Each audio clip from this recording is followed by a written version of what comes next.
Bobby. Bobby, another great guest. 11 a.m. on Tuesdays, we have a lot of fun. And our guest today is Glenn Dunsweiler. And it's hilarious in a way that I'm bringing the band back again. I've been interviewing people for over 15 years, interviewed about 20,000 to 25,000 people. And they just come out of the woodwork to see me again. And Glenn has a new book. And that's why I decided to join the show. Glenn, thanks for stopping by. I appreciate so much you letting me come back on. Oh, I really appreciate absolutely. It's that. been a long time. We were back in the days when I was in my office down in the studio, and it was just audio. There was no video Right. when we talked, and things have changed so much. So, Glenn, what is the book, and tell us about it, and why you Yeah. decided? Mhm. So, my kind of life's work since about 2010 has been trying to solve homelessness in the US. And so we met with my first book, Things I've Learned from the Homeless. And then I wrote a second book trying to prevent college students from becoming homeless. And it was called A Degree in Homelessness, Entrepreneurial Skills for Students. And I've just been banging at this, trying to figure out different ways of how we can solve homelessness. And we find ourselves kind of pigeonholed all the time into inaction. And I just thought, well, okay, what if taking inaction wasn't an option? We had to do something. What would that look like? And that started this whole thought experiment of a group called the Moralists. And then it became this fiction novel that I've been working on since, probably writing Things I've Learned from the Homeless. And it just it became this, okay, well, what if we just make people be better people? We make people play the rules of society. If someone's homeless, we help them and then refuse them to not play the game. What does that look like? And then, you quickly get into this basically fascism, right? Where it's like we're making you live positively because some people just don't want to play the game. And then I thought, well, okay, now are we just picking on poor people? Like, if you can you make bad life decisions if you have money? That doesn't seem right. And then we historically we got into the eugenics and people that were just looking at poor people as throwaway people. And so I wrote this whole book kind of thinking, well, what if there were moral police? What if regular people started deciding whose life is worth living? And what does that actually look like in our existing society? What would people say and do if there were people all of a sudden disappearing homeless people and rehabilitating homeless people? And then people going into hospitals and making sure that the parents are good parents and don't mess up the kids, right? And it's this kind of moral police idea, and that's kind of where this book has landed. It is a thought experiment. My editor definitely said he said it reads like a thought experiment more than a novel, but it is a story. It's a full story about 30 some odd characters throughout the United States. They're kind of different types. You have housewife, you have kids in the inner city, you have adults at different stages of their lives. And we just kind of follow what would happen if they got contacted by this group. And this group also, because they try to live on the positive side of life, do positive things. They believe in positive direct action. But people think they're a cult, right? We would always think that if people were doing good things, I looked at the Mormon religion as, they're always nice, they're always smiling, they're always positive, and we think they're a cult. Scientology, looking to better your lives, that they have cults. So what if it is a cult? And what if people think it's a cult? And then, you at some point, especially dealing with people that are making bad decisions in their lives, drugs, alcohol, abuse, whatever it is, um, there is no positive answer. The only thing you can do is negative to somebody, right? Positive for the society, negative to them. And in a rule of law, we look at liability, and liability stops us, right? I can't make this person get better because I can't kidnap them and I can't force them to stop uh, doing their bad habits. But there's a faction in the more to stay on the positive side of life, and news and media is completely interested in the stuff that the moralists are doing that is possibly bad. And so there's this constant tension in the book. And it really just is, it started as kind of this thought experiment to think, well, what if we actually did something instead of not doing anything because we are afraid of liability? Interesting. So you're talking at the beginning, really give them some direction as when they have a baby, the likelihood of potentially them being homeless next. To end homelessness by seeing what are the reasons why people become homeless. Mental health is one of the biggest things. Second, after mental health, is involving bad luck, bad timing, too many risks, especially if you're an entrepreneur, not skilled enough, not having enough skill sets to hit the marketplace if I become homeless, work ethic, all of those areas, if they can be figured out and massaged as a cult where you're identifying in the United States the people who are that are born that are likely could become homeless. If you could figure out that thought experiment, that'd be interesting.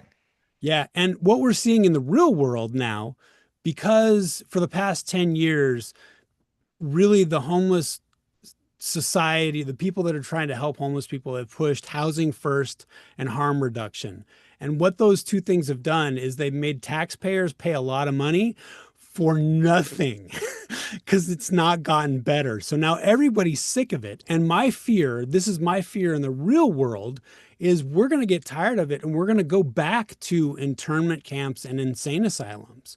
Yeah. And And because that's already being hearing. You're already hearing that. you think about sequestering people, and the problem is sequestering people is really expensive and it looks bad, right? You think about the history of sequestering people, the Japanese Americans in World War II, right? With internment camps.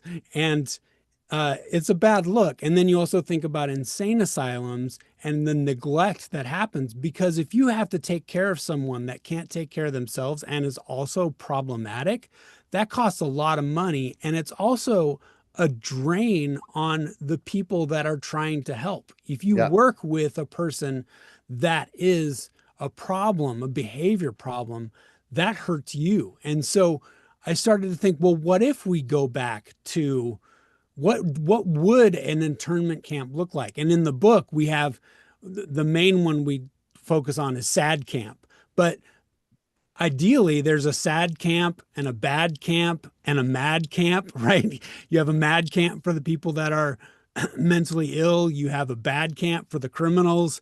You have a sad camp for the people that are in depression. And the book starts to, because I was trying to figure out how to sequester those people, because if you intermix them, then you end up with even more problems. So you And think that can be happen? So in this crazy utopian society for people that have issues, you yeah, think that that could work? well, I run through all the problems. So one is who pays for it. And so I made up some billionaire benefactor who's a member of the Moralist who just happened to have a like a Jeffrey Epstein style uh, island that instead of doing awful sex things, you're trying to do positive things, and you sequester them on this island. And then who would you have? And then how do you deal with people that just have masses of problems? And so I set up this kind of militaristic set of rules that said, we're here to help you. You cannot mess people up. This is what you can do. This is what you can't do. And I ran through all the details, and you run through problems. Like if you take people on the streets, homeless people on the street, let's say depressed and disheveled people on the street, people die on the street all the time. Well, if you put them in a sad camp, that's not guaranteed they're not going to die. So what do you do if they die on your camp, right? What do you do if they don't play along? What do you do? So Because Glenn, this would be really not a democracy in a way that you're looking at. that's the thing that really started to become apparent is in a certain way, the to get to kind of a socialist ideal of everybody working together, it has to become fascist for some people. And it goes, it's like, this isn't, So I'm this gonna is, go, Bobby. Bobby, what do you think of something like this? This is kind of chaotic, right? Interesting. Yeah, well, I think we have to think about taking care of, because there's just so many people, as you mentioned, between drugs and just mental illness, and just some of them just down on their luck. But yeah, it's interesting. Who's, like you said, who's going to pay for it? Um, what about when they don't want to be there? You know, how far can we push the envelope with, as you said, like an internment camp? But I think it has a lot of merit. It just, I think you'd have plenty of volunteers. It's just a question of how do you put it all together and what can you do within the confines of the law. Uh, right. And that's the book is always skirting the confines of the law. And the moralists are decentralized and it's completely voluntary. I'll share with you the tenets of moralism. So human life is equal regardless of circumstance. Human life is to be respected and cared for. Humans will work to support and improve the lives of themselves and others. Human life is important until it's not. Nature will win. Nature takes care of itself. Humans must take care of human life while respecting nature. And lastly, direct positive action is the best action. Direct action is better than no action. And so these are kind of these tenets of the moralist that people from all over the world, because of the internet culture, have kind of glommed onto. And so it's this decentralized, anonymous style group, right, if you will, right, that all of a sudden they start their own programs. And the idea from the moralist is it can be a personal thing. This can just be a set of tenets that you live through your life and you don't have to be in a part of an organization, or you can start a program. There's a program in the book called the do-gooders, and the do-gooders only focus on the good stuff. Like they're doing all the volunteer stuff. They're feeding the homeless, they're cleaning streets, they're just burning money to make life better for communities. And then there are other people that have decided to take their moralist tenets in different ways. So stopping women from being abused, how can you empower yourself? So they have a group, and so it just becomes this decentralized thing. But then the other thing that happens is people get inspired to do the wrong thing. right. So, Yeah. you have people that, when, for example, I don't know, in the real world, have you noticed young Twitch streamers and young streamers creating havoc in public society, like in Korea and North Korea, just for views? Well, there I are didn't. people, Okay. yeah. Oh well, I've not known that. No. Okay, yeah. So there are people that get views for streaming and basically creating havoc in public. Oh And my so, gosh. yeah, so, and this is happening in the real world. Well, what happens if someone gets the idea of, you know what, I'm going to directly stop this person? And then you get into assault, and then you get into these legal conundrums of, well, I'm Right. doing good. I'm stopping this guy from destroying this restaurant. Yeah, but you're beating him and you're Right. Exactly. So it's quite interesting stuff, Glenn. Kind of to follow up from this conversation, what is the reason you're writing this book? What is the ultimate goal? the ultimate goal is to really push people into thinking, because what we do now with homelessness, especially in the United States, is we do nothing. We throw our hands up. Right. We don't. We That's we true. make someone say, well, we make someone say, you politicians, you have to handle this. Well, then the politicians just figure out a way to pay themselves, or the nonprofits figure out a way to pay themselves. And we have 3 or 4 in Los Angeles where I'm at, nonprofits that have just gotten pinched for skimming. They're buying themselves boats and they're buying themselves vacations because it's just extra money that comes in and it's easy to take advantage. So the hands-off approach doesn't work. And if this inspires people to do more hands-on, and I always say the only solution we'll ever see to homelessness is for you to really go on a community level and say, what can I do? My TEDx talk, Small Business Homeless, was about this entrepreneurial approach to how can I help someone that is directly in front of me? Because Right. really, that's the only way it's going to happen. So ultimately, if this book inspires and continues to inspire people to say, no, what can I do that's not illegal, that is good? And the other side is, we don't want to admit that our freedoms have allowed people to make bad decisions, and we just have to admit that. And unfortunately, our world is kind of given to that, and we just I don't know if people can accept that. Do you That have a we just foundation, Glenn, or what are you doing to help end the homelessness? What are you? I Mhm. yeah I work just completely on motivating people one on one. And if I can do that, because I'm a creative, right? I make Mhm. creative projects and then I figure out how I can make them sustainable. Mhm.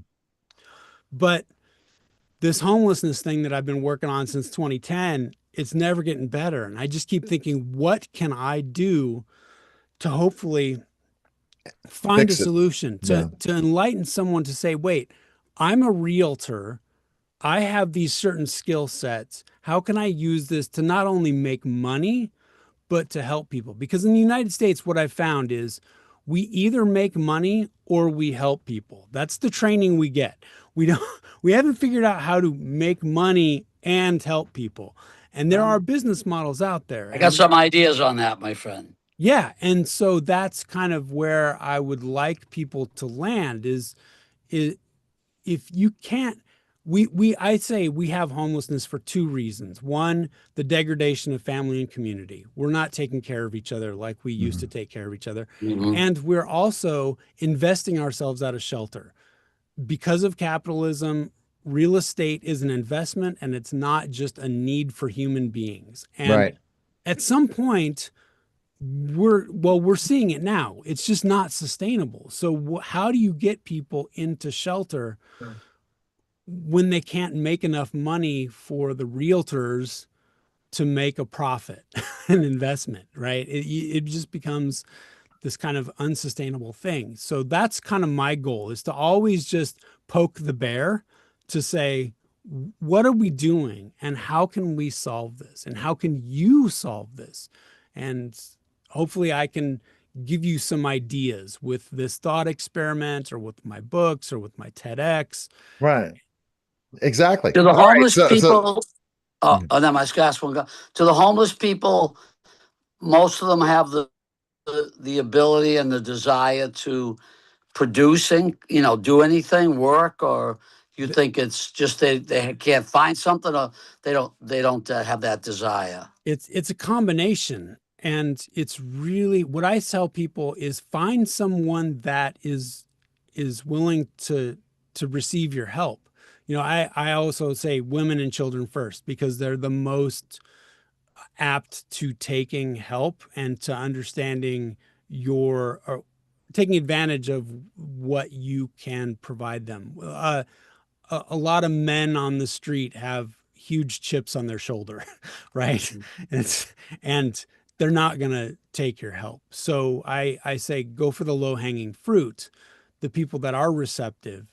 And it kills me to see children on the street. And I know it kills people in their minds to see veterans on the street. Mm. Well, put your yeah. money where your mouth is, right? Fine.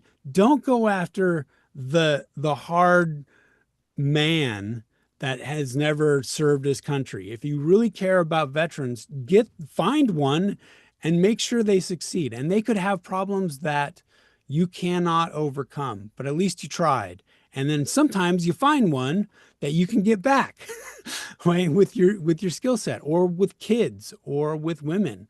The Okay. big thing about homeless kids is the rule of law is always to reunite a child with their biological parents, which is not necessarily the best thing. But That's the rule of law. So if we can maybe change the rule of law to say what's best for the kid, period, not Yeah, I Yeah. got it. All right. So Glenn, best place people can find information on you.